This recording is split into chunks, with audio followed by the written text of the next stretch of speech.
오늘 함께 읽을 말씀은 데살로니가 전서 5장 16절부터 28절 말씀입니다. 데살로니가 전서 5장 16절부터 28절 말씀 우리 함께 봉독하도록 하겠습니다. 항상 기뻐하라, 쉬지 말고 기도하라, 범사에 감사하라. 이것이 그리스도 예수 안에서 너희를 향하신 하나님의 뜻이니라.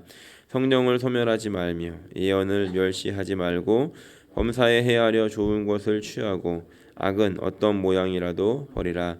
평강의 하나님이 친히 너희를 온전히 거룩하게 하시고 또 너희의 온 영과 혼과 몸이 우리 주 예수 그리스도께서 강림하실 때에 흠없게 보존되기를 원하노라.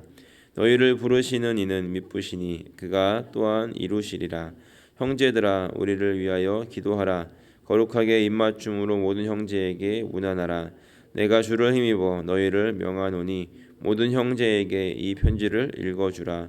우리 주 예수 그리스도의 은혜가 너희에게 있을지어다. 아멘. 오늘은 데살로니가 전서 마지막 시간입니다. 특별히 우리가 먼저 읽었던 16절부터 17절 말씀, 항상 기뻐하라, 쉬지 말고 기도하라, 범사에 감사하라. 이 말씀은 우리가 많이 보았고 또 많이 들었고 또 외웠던 말씀입니다. 하지만 이렇게 삶으로 이 말씀을 살아내기는 참 어려운 말씀이지 않을까 생각해 봅니다.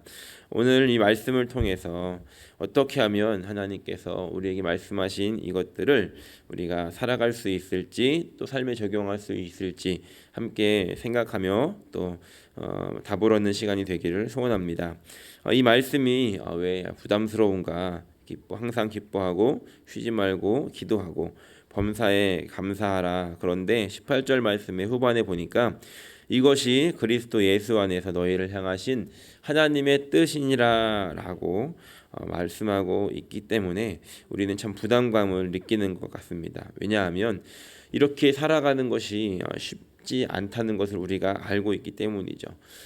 별로 기쁜 일이 없는데도 기뻐하라고 하신다면 또 우리가 우리의 삶의 자리에서 살아가느라고 쉴 시간도 없는데 기도까지 쉬지 않고 하라는 것, 그리고 감사할 일도 별로 없는 것 같은데 감사하라고 하시니 이것이 알면서도 특별히 하나님의 뜻이라고 하시니 참 이것이 우리 마음속에 부담으로 작용한다는 것입니다.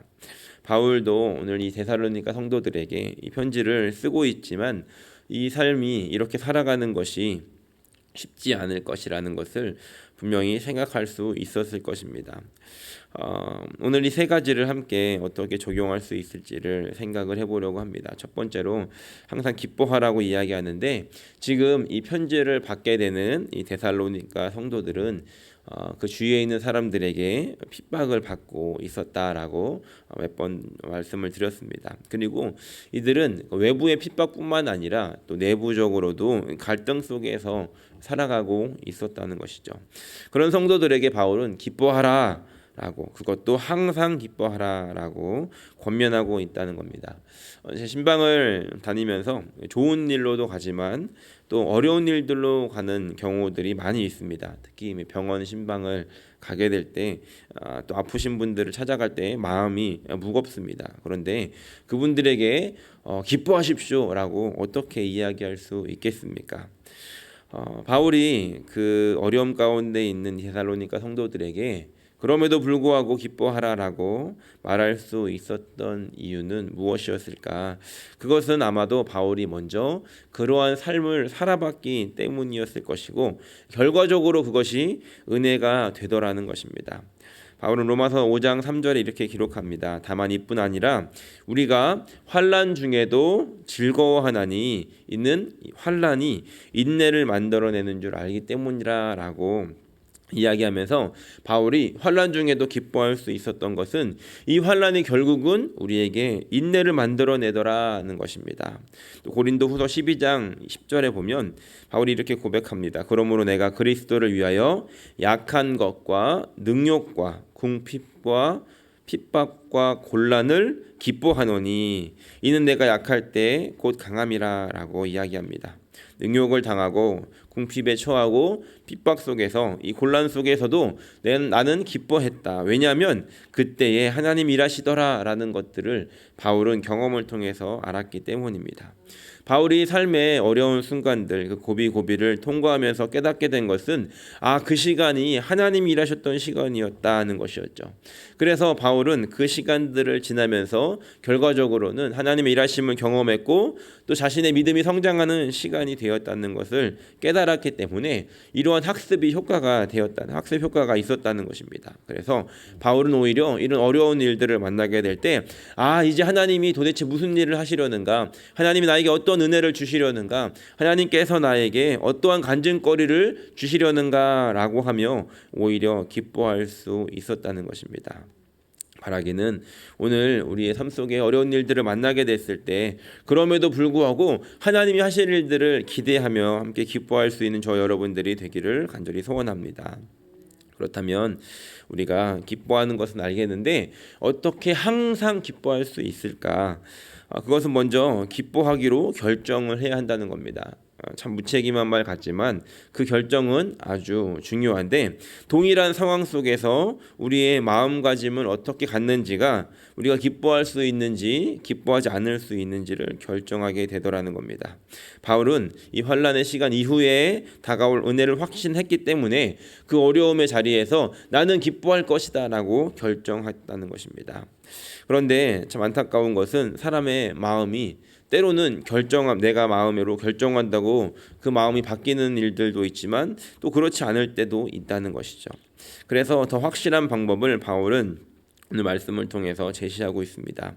오늘 세 가지 항상 기뻐하고 쉬지 말고 기도하고 범사에 감사하라는 것을 바울은 명령함과 동시에 그렇다면 어떻게 이것을 해결할 수 있을지도 기록을 하고 있는데 19절부터 22절까지 말씀입니다. 먼저 항상 기뻐하라는 것과 19절에 성령을 소멸하지 말라는 것을 이렇게 짝을 이루어서 연결을 시켜서 보면 우리가 조금 더 이해를 할 수 있을 것 같습니다. 19절에 성령을 소멸하지 말며라고 기록합니다. 영어 성경에서는 성령의 불을 끄지 말아라 라고 번역을 해 놓았습니다. 우리의 마음속에 하나님께서 주신 불, 이 성령의 불이 꺼지지 않다면 충만하다라고 한다면 우리 안에 이 성령의 열매 중에 하나인 이 희락의 열매가 반드시 맺어지게 되어 있더라는 겁니다. 우리가 예수님을 믿고 우리가 예수님을 영접할 때 성령께서 우리 마음 가운데 오십니다. 그리고 이때에 성령께서 우리 안에 불씨를 허락해 주시는데 그 성령의 불이 우리 안에 들어오게 되는 것이죠. 그러다가 우리가 성령 칭례를 받게 되는 날 우리 안에 그 성령의 불이 타오르기 시작합니다. 그 성령의 불이 타오르게 됐을 때 우리 안에 자연스럽게 그 기쁨과 감사가 넘쳐 흐르게 되어 있더라는 겁니다. 저희가 지금 코비드로 인해서 성령행전학교를 못하고 있지만 성령행전학교를 가게 되면 동일한 것들을 이렇게 계속해서 보게 됩니다. 그것은 뭐냐면 첫째 날에는 다들 이제 죽을 상을 하고 오신다는 겁니다. 여러 가지 인생의 모든 무게와 어려움을 다 가지고 배낭을 메고 이제 오시는데 그 배낭에 모든 삶의 무게가 다 담겨 있는 것처럼 그렇게 인상을 쓰고 올라오십니다. 어떤 분들은 이게 뭔지 알고 오신 분도 있고 모르고 오신 분도 있고 누구 손을 붙잡고 그냥 끌려오신 분도 있고 굉장히 다양합니다. 그리고 첫째 날이 지나면 나 좀 내려가게 해주시면 안 되냐 이런 분들도 계십니다. 그런데 중요한 것은 그 모든 시간들이 다 끝나고 내려가는 날 이제 저희 그 식구들이 스타프들이 그 내려가는 그 버스에 성도님들을 태우면서 인사를 하는데 다들 활짝 웃으면서 기쁨이 충만한 상태로 내려가시는 것들을 많이 보게 됩니다. 우리 안에 기쁨이 사라졌다라고 한다면 내 안에 하나님이 주시는 그 즐거움이 없다라고 한다면 우리가 먼저 보아야 하는 것은 왜 내 삶에 기쁜 일이 없는가가 아니라 내 안에 성령의 불이 시들어 있지는 않은가, 그 불이 붙어 있지 않은 것은 아닌가를 먼저 확인해 보아야 한다는 겁니다. 바라기는 오늘 다시 한번 우리 안에 성령의 불을 회복하여서 날마다 하나님이 주시는 기쁨이 넘치는 삶을 살아가는 저 여러분들이 되시기를 예수님의 이름으로 간절히 축원합니다. 두 번째는 쉬지 말고 기도하라라고 이렇게 권면합니다. 이 세 가지 중에서 특별히 좀 우리 마음 가운데 더 큰 부담이 되지 않을까 생각합니다. 어떻게 쉬지 않고 기도할 수 있는가? 그것도 마찬가지로 20절의 말씀과 연결을 시켜서 그 방법을 찾아볼 수 있는데 20절 말씀에 예언을 멸시하지 말아라라고 기록하고 있습니다. 쉬지 말고 기도하는 것과 예언을 멸시하지 않는 것이 어떻게 연결이 될 수 있는가? 여기서 이 예언을 멸시하지 말라라고 하는 것은 이 예언이라고 하는 것을 단순히 이 예언이라고 하는 것을 단순히 어떤 미래에 대해서 누군가가 이야기해준 그런 것들을 알아맞추는 예언이 아니라는 겁니다. 이 예언이라고 하는 것은 미래의 말을 대언하는 것이 아니라 하나님이 나한테 주신 말씀을 대신 전하는 것, 이것이 바로 예언이라는 단어입니다. 그렇기 때문에 우리는 예언이라고 하는 것을 하나님께서 우리에게 주신 말씀을 대신 전하는 것이기 때문에 그것은 미래의 일만 있는 것이 아니라 현재 지금의 일도 말하고 또 과거에 있었던 일들도 포함합니다. 사실 이 선지서들 그리고 예언서들을 살펴보면 미래의 일들을 기록하고 있는 것은 10%도 되지 않고 대부분이 현재 그리고 과거에 있었던 일들을 통해서 현재 하나님께서 뭐라고 말씀하시는지를 이야기하고 있다는 겁니다. 어찌되었든 이 예언이라고 하는 것은 하나님께서 우리에게 주시는 모든 말씀일 텐데 오늘 이 바울이 전하고 있는 이 말씀, 이 예언은 당시에는 구약의 말씀과 또 사도들이 전한 메시지였습니다. 우리에게는 이 신약 성경까지를 포함하는 것이죠. 그래서 이 예언을 멸시하지 말아라라고 하는 것은 오늘 우리의 마음속에 하나님이 주신 그 말씀이 있어야 한다는 것을 이야기합니다. 오늘 나에게 주시는 그 말씀이 있어야 우리는 쉬지 않고 기도할 수 있게 되더라는 겁니다. 예를 들면 이런 것입니다. 우리가 아침에 이제 큐티를 하고 또 말씀을 읽게 될 때 하나님께서 우리에게 주시는 그런 말씀들이 있습니다. 그러면 우리는 그 말씀을 이제 붙잡고 살아가게 되죠. 그런데 그 말씀을 읽는 것의 핵심은 우리가 하나님이 어떤 분이신지를 알아가는 것과 동시에 그 말씀대로 하나님께서 나에게 어떻게 살아가기를 원하시는가, 그렇기 때문에 순종하며 살아가는 것이 그 큐티의 핵심이 있다고 우리는 생각할 수 있습니다. 그런데 우리는 우리의 연약함들 또 부족함들 또 게으름 때문에 그 말씀을 순종하기가 참 어렵고 말씀대로 살아가기가 어렵더라는 것입니다. 그래서 우리는 그 말씀을 붙잡고 살아가야 하기 때문에 하나님 오늘도 이 말씀을 내가 잊지 않고 살아갈 수 있게 해주십시오라고 하나님의 도우심을 구하며 기도해야 하는 것이고, 또 그렇게 기도하며 살아가다 보면 그 말씀이 계속해서 우리의 삶을 이끌어가게 됨으로 말미암아 하나님께서 어떤 결정의 순간마다 하나님께서 원하시는 것을 결정할 수 있고 또 그것들에 순종할 수 있게 되더라는 것입니다. 그리고 또 그것들을 놓치게 되었을 때 또 하나님께서 이 말씀을 기억하게 해주십시오라고 기도하면서 이런 것들이 계속해서 반복되어지게 되더라는 것이죠. 그래서 우리가 하나님의 말씀을 붙잡는 것이 쉬지 않고 기도하게 되어지는 그런 역사를 이루어지게 되더라는 겁니다. 만약 우리가 그렇기 때문에 붙잡을 말씀이 없다라고 한다면, 그 하나님의 예언의 말씀이 없다라고 한다면 우리는 방향과 목표를 놓치게 되고, 방향과 목표가 없다라고 한다면 쉬지 않고 기도하는 것이 어려울 수밖에 없게 되더라는 겁니다. 바라기는 오늘 우리에게 주신 이 말씀을 날마다 읽고 또 오늘 우리 마음 가운데 주시는 그 말씀을 붙잡고 그 말씀대로 살아가기 위해 발버둥치며 또 내 힘으로 살아갈 수 없음을 인정하며 그렇게 하나님을 의지하고 모든 순간마다 기도하며 살아갈 수 있는 저희 여러분들이 되시기를 예수님의 이름으로 간절히 축원합니다. 세 번째로는 범사에 감사하라는 말씀입니다. 특별히 이 말씀은 21절과 22절 말씀과 연결해서 어떻게 우리는 감사할 수 있을까, 모든 것에 감사할 수 있을까를 생각해 볼 수 있을 것 같습니다. 물론 우리는 감사해야 된다라는 것을 당연하고 또 그렇게 해야 된다라고 생각을 합니다. 목사님께서 주일날 말씀을 통해서 요즘에 이제 말씀하고 있는 것처럼 우리가 감사를 연습하고 또 훈련되어야 한다라고 생각합니다. 그런데 이것이 감사라는 것도 마찬가지로 우리의 마음의 자세에 따라서 어떻게 감사할 수 있을지가 달라지게 되더라는 것이죠. 우리의 주어지는 이 상황 속에서 이 말씀 21절과 22절 범사에 헤아려서 좋은 것을 취하게 됐을 때 하나님께서 우리에게 주신 그 모든 일들 속에서 무엇이 좋은지를 분별해내고 그 좋은 것들을 취하게 됐을 때 우리는 감사할 수 있는 마음의 자세를 갖게 되더라는 겁니다. 그런 똑같은 상황 속에서 좋은 것들을 찾으면 감사가 되고 나쁜 것들을 찾으면 불평이 되더라는 것이죠. 우리에게는 동일한 환경들이 우리에게 펼쳐질 수 있습니다. 그러니까 우리에게 주어진 상황은 우리가 어떻게 할 수 없는 일들일 수 있다는 것이죠. 그런데 그 가운데서 우리가 좋은 것들을 찾게 되면 우리는 그것으로 인해 감사할 수 있게 되지만 그것 중에서 우리는 나쁜 것들을 찾게 되면 불평을 하게 되더라는 겁니다. 제가 락다운 되기 전에 그 지성전을 라이드에 있는 지성전을 담당했었습니다. 그 지성전을 가면 아침마다 이제 해야 되는 작업이 큰 테이블과 의자를 펼쳐놓고 또 이제 성도님들이 다 끝나고 나가시면은 그것들을 접고 해야 되는 그런 일들이었습니다. 그런데 그 테이블이 저희 식당에 있는 테이블 같이 가벼운 테이블이 아니라 뭐 식당에 있는 테이블의 한 2배 정도 되는 무거운 이렇게 쇠로 된 테이블이었습니다. 그래서 아침마다 그것들을 이제 펼치고 또 접을 때마다 이걸 언제까지 내가 아침마다 이렇게 해야 되는가? 참 무겁다. 그리고 또 어떤 날은 의자를 많이 펴놨는데 또 성도님들이 조금 오시면 괜히 많이 폈다. 여러 가지 생각들이 되는 겁니다.